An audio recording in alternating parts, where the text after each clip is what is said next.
নমস্কার, দেখছেন নিউজ 18 বাংলা। আপনাদের সঙ্গে রয়েছে আমি সোনিয়া। ঠিক রাত 8টা এবং শুরুতেই নজর রাখতে হচ্ছে যে চাঞ্চল্যকর খবরের দিকে এবং যে ব্রেকিং এ নজর রাখবো আমরা। দুর্গাপুরে ডাক্তারি পড়ুয়ার ধর্ষককে বারবার করে এই প্রশ্ন উঠছিল এবং যে কথা আমরা এই খবর দেখানোর পর থেকে বলে এসেছি, সন্দেহ হয়েছে বন্ধুর ওপরে। সেই বন্ধু গ্রেপ্তার। দুর্গাপুরের ঘটনায় এবার সহপাঠী এই ছাত্রীর বন্ধু গ্রেপ্তার করা হয়েছে দুর্গাপুরের ঘটনায় তার বন্ধুকে এবং দুর্গাপুরের ঘটনায় নাটকীয় মোড়। এই খবর সামনে আসার পর থেকে আমরা নিউজ 18 বাংলা বারবার বলেছি সন্দেহ বন্ধুর দিকে।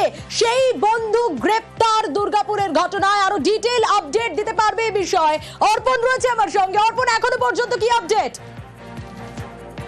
কাণ্ডে কিন্তু বারবার নির্যাতিতার যে সহপাঠীকে অর্থাৎ তার যে বন্ধু তাকে কিন্তু পুলিশ তাদের নিজেদের হেফাজতে নেয় এবং এই গোটা ঘটনায় কিন্তু মোট 5 জনকে গ্রেপ্তার করে এবং অবশেষে কিন্তু মালদার কালিয়াচকের বাসিন্দা ওয়াসেফ আলী তাকেও কিন্তু পুলিশ আজ গ্রেপ্তার করেছে এবং আজ তাকে নিয়ে কিন্তু আজ পুলিশ যে ঘটনাস্থল সেই ঘটনাস্থলেও যায় এবং সেখানেও কিন্তু বেশ কিছু নমুনা সংগ্রহ করে তারপরে কিন্তু তাকে গ্রেপ্তার করা হয় এবং মালদার কালিয়াচকের বাসিন্দা ওয়াসেফ আলী তাকে অবশেষে পুলিশ গ্রেপ্তার করলো। এই গোটা ঘটনায় মোট 6 জনকে পুলিশ গ্রেপ্তার করেছে এবং আগামীকাল দুর্গাপুর মহকুমা আদালতে তোলা হবে। অর্পণ, যে বিষয়টা বলতে চাইবো, প্রথম থেকে এই ঘটনা সামনে আসার পর আমরা বারবার আমাদের দর্শকদেরকেও এই বন্ধুর কথা বলেছি। এবার সেই বন্ধুকেই গ্রেপ্তার করা হলো। দেখো, একেবারেই কিন্তু এই বন্ধুকে কিন্তু প্রথমে পুলিশ তাদের নিজেদের হেফাজতে নিয়ে তদন্তের স্বার্থে তারা তদন্ত এগিয়ে নিয়ে যেতে চাইছিল এবং তার কাছ থেকে সমস্ত তথ্য পাওয়ার পর পুলিশ কিন্তু অবশেষে তাকে গ্রেপ্তার করে। অর্থাৎ নির্যাতিতার যে বন্ধু রয়েছে অর্থাৎ তার যে সহপাঠিকা তাকেও কিন্তু গ্রেপ্তার করলো। এই গণধর্ষণ কাণ্ডে মোট 6 জনকে পুলিশ গ্রেপ্তার করেছে এবং মালদার কালিয়াচকের বাসিন্দা ওয়াসেফ আলী যে তার সহপাঠিকা বন্ধু তাকেও গ্রেপ্তার করে। আগামীকাল তাকে দুর্গাপুর মহকুমা আদালতে তোলা হবে। অর্পণ, দুর্গাপুরের এই ঘটনায় একেবারে নাটকীয় মোড়। নিউজ 18 বাংলা আমরা যে কথা বলেছিলাম যে অভিযোগকারীর বন্ধুও সন্দেহের ঊর্ধ্বে নয় এবং তুমি যেমনটা বলছিলে এই বন্ধু তো গ্রেপ্তার। এখনো পর্যন্ত 6 জন গ্রেপ্তার। কি কি আপডেট উঠে আসছে? দেখো, এখনো পর্যন্ত তার পরিবারের তরফ থেকেও কিন্তু সন্দেহের তালিকায় ছিল তার এই বন্ধু এবং এই গোটা ঘটনায় কিন্তু জানতে চাইবো, এই যে বন্ধু গ্রেপ্তার, এই বন্ধুর কথাবার্তায় কোথাও গিয়ে কি অসঙ্গতি ছিল? কি ভূমিকা ছিল এই বন্ধুর? দেখো, প্রথমে এই বন্ধুর কথাবার্তায় কিছু অসঙ্গতি পাওয়া যায় যে কারণে পুলিশ তাদের নিজেদের হেফাজতে নিয়ে তদন্তের গতি এগিয়ে নিয়ে যেতে চাইছিল। অবশেষে কিন্তু এই বন্ধুকেও গ্রেপ্তার করলো পুলিশ। মোট এই গ্রেপ্তারের সংখ্যা বেড়ে দাঁড়ালো 6। অর্পণ, একটু সঙ্গে থাকো। এখন অবধি যে টেকনিক্যাল এভিডেন্স পাওয়া গেছে এবং যে ভিকটিমের স্টেটমেন্ট আছে তার অনুযায়ী একজন অ্যাকিউজড ধর্ষণ করেছে। বাকিদের কি ইনভলভমেন্ট আছে সেটা আমরা ইনভেস্টিগেশন করছি। ফরেন্সিক রিপোর্ট, এদের মেডিকো লিগ্যাল এক্সামিনেশন যেটা আমরা করিয়েছি তার রিপোর্ট এখনো বাকি আছে এবং অনেক টেকনিক্যাল অ্যানালিসিস যে আছে সেটা আমরা করছি।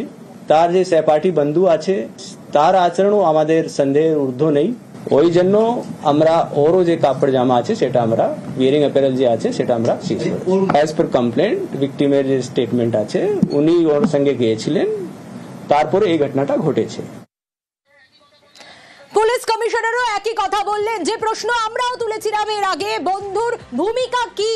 এই বন্ধু, অভিযোগকারীর বন্ধু সন্দেহের ঊর্ধ্বে কোনোভাবেই ছিল না। আমরা নিউজ 18 বাংলা বারবার এই খবর দেখিয়েছি, এই প্রশ্ন তুলেছি এবং ছাত্রীর বন্ধুর ভূমিকায় যে প্রশ্ন উঠছে সে কথা পুলিশ কমিশনার নিজেও বললেন। এবং অর্পণের কাছ থেকে আরো ডিটেইল আপডেট নেব। অর্পণ, এই বন্ধুর জামা কাপড়ও তো বাজেয়াপ্ত করা হয়েছে পুলিশের তরফে। দেখো, একেবারেই কিন্তু এই যে বন্ধু তার জামা কাপড় বাজেয়াপ্ত শুধুমাত্র যারা অভিযুক্ত প্রত্যেকের জামা কাপড় বাজেয়াপ্ত করা হয় এবং ফরেন্সিকে পাঠানো হয়। ইতিমধ্যেই কিন্তু পুলিশের সন্দেহের তালিকাতেও কিন্তু এই বন্ধুর নাম ছিল এবং তার পরিবারের সন্দেহের তালিকাতেও কোনোভাবেই বাদ যায়নি এই বন্ধুর নাম। অবশেষে কিন্তু গ্রেপ্তার তার বন্ধু সহপাঠিকা। আরো একবার জানতে চাইবো অর্পণ যে এই বন্ধুর ভূমিকা কি ছিল? দেখো, এই গোটা ঘটনায় কিন্তু পুলিশ তদন্ত শুরু করেছে যে এর বন্ধুর ভূমিকা কি ছিল। সব মিলিয়ে এখন তদন্ত সাপেক্ষ, কারণ যে 5 জনকে গ্রেপ্তার করা হয় তারপরেই কিন্তু তার বন্ধুকে গ্রেপ্তার করা হয়। সব মিলিয়ে এখনো পর্যন্ত গোটা ঘটনা কিন্তু পুলিশি তদন্তে রয়েছে এবং মোট 6 জনকে গ্রেপ্তার করা হয় এই ঘটনায়। অর্পণের কাছে আসবো, তবে তার আগে আরো একবার জানাই দুর্গাপুরে ডাক্তারি পড়ুয়ার ধর্ষককে বারবার করে এই প্রশ্ন উঠে আসছিল এবং নির্যাতিতার যে বয়ান সেই বয়ানেও চাঞ্চল্যকর দাবি পুলিশের। দুর্গাপুরের এই ঘটনায় একেবারে নাটকীয় মোড়। যে বন্ধু গ্রেপ্তার সেই বন্ধু কোনোভাবেই সন্দেহের ঊর্ধ্বে ছিল না এবং পুলিশ কমিশনার তিনিও সেই কথাই বলেছিলেন এবং সেই বন্ধুকেই গ্রেপ্তার করা হয়েছে। শুধু তাই নয়, তার জামা কাপড় বাজেয়াপ্ত করা হয়েছে, ফরেনসিক পরীক্ষা। অর্পণের কাছে আরো একবার আসবো, এখনো পর্যন্ত আর কি কি আপডেট পাওয়া যাচ্ছে? অর্পণ আরো ডিটেল জানাতে পারবে এই বিষয়। অর্পণ, দেখো, এখনো পর্যন্ত এই বন্ধুকে পুলিশ নিজেদের হেফাজতে নেওয়ার আবেদন জানাবে, তারপরেই কিন্তু পুলিশ আরো তথ্য সংগ্রহ করার চেষ্টা করবে। অর্থাৎ ওই দিন ঘটনায় কি ঘটে একমাত্র তার বন্ধু সেখানে কিন্তু উপস্থিত ছিলেন এবং তার উপস্থিতিতেই কিন্তু এই গোটা ঘটনার প্রক্রিয়া এবং সব মিলিয়ে পুলিশ গোটা বিষয়টি কিন্তু খতিয়ে দেখছে এবং এই বন্ধু সহপাঠীকে তাকে আদালতে তোলা হবে। এবং অর্পণ, আজ এই বন্ধুকে নিয়ে তো ঘটনার পুনর্নির্মাণও করে পুলিশ। একেবারে এই বন্ধুকে কিন্তু আজ যখন পুনর্নির্মাণ হয়, পাশাপাশি কিন্তু এই বন্ধুকেও কিন্তু এই পুনর্নির্মাণে কিন্তু ডেকে আনা হয় এবং তাকে নিয়েও কিন্তু বেশ কিছু তথ্য পুলিশের হাতে উঠে আসে এবং এই গোটা ঘটনায় কিন্তু এই বন্ধুকে গ্রেপ্তার এখনো পর্যন্ত এবং আগামীকাল আদালতে তোলা হবে। তারপর পুলিশ হেফাজতে নিয়ে এই তদন্তের গতি পুলিশ এগিয়ে নিয়ে যেতে চাইবে এবং এই ঘটনায় আরো কেউ যুক্ত রয়েছে কিনা সব মিলিয়ে খতিয়ে দেখছে পুলিশ। অর্পণ, সঙ্গে থাকো। এবং এই যে অসঙ্গতি, এই অভিযোগকারীর বন্ধুও কোনোভাবেই সন্দেহের ঊর্ধ্বে ছিল না যে বন্ধুকে গ্রেপ্তার করা হয়েছে, তার কারণ তাকে বারবার জেরাতে অসঙ্গতি তার কথায় পাওয়া যায়। 1.5 ঘন্টার যে সময়, সেই 1.5 ঘন্টার সময়ের যে প্রশ্ন করা হয় সেই সময় সম্পর্কে অসঙ্গতি থাকাতেই পুনর্নির্মাণে যায় পুলিশ। এই অভিযুক্তকে নিয়ে পুনর্নির্মাণ করতে যায় পুলিশ এবং তারপর আটক করে জিজ্ঞাসাবাদ আর সেখান থেকেই গ্রেপ্তার।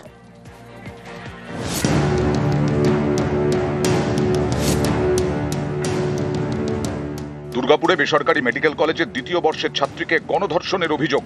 ঘটনায় বেশ কয়েকজনকে গ্রেফতার করেছে পুলিশ।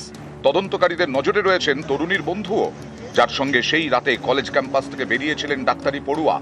ঘটনার পরেই ছাত্রীর এই বন্ধুর নামে অভিযোগ দায়ের হয়। दोस्त बोला कि वो खाने के लिए चलो बाहर जाएंगे, तो वो लड़की आए थे खाने के लिए, तो वो लड़का बोला कि चलो थोड़ा गेट के बाहर घूमने चलेंगे। পরে এই বন্ধুর দিকে সেভাবে আঙুল তোলা হয়নি। ততদিনে 5 অভিযুক্ত গ্রেফতার হয়ে গেছে, কিন্তু গোটা ঘটনায় সহপাঠীর ভূমিকাও খতিয়ে দেখছে পুলিশ। তাকে আটক করে জিজ্ঞাসাবাদ করেছে পুলিশ। তার যে সহপাঠী বন্ধু আছে তার আচরণও আমাদের সন্দেহের ঊর্ধ্ব নেই। ওই জন্য আমরা ওরও যে কাপড় জামা আছে সেটা আমরা ওয়্যারিং অ্যাপারেল যে আছে সেটা আমরা সিজ করি।